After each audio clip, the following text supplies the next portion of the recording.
Hello everyone! Papasok na nga po pala kami sa school at nakasakay na nga po pala kami niyan. Nasa school na nga po pala kami at nabili lang po si ate ng kailangan niya para sa school. At ako nga po pala ay papunta na nga po sa aking TVE at si ate rin po ay pupunta na rin sa kanyang TVE. At nandyan na po pala si ate sa kanyang TVE. Lunch break na namin. Tapos na kami first class and lunch na namin.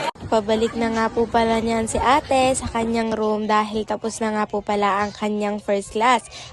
At ako nga po pala ay nandyan na sa aming room at nagwe-wait na lang ako sa labas dahil may klase pa.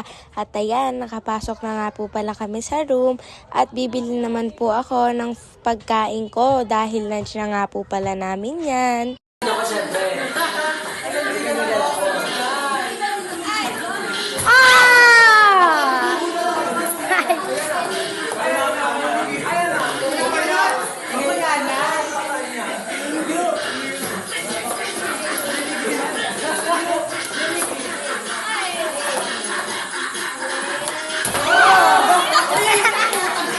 Uwian na nga po pala namin yan. Yun lang po. Thanks for watching!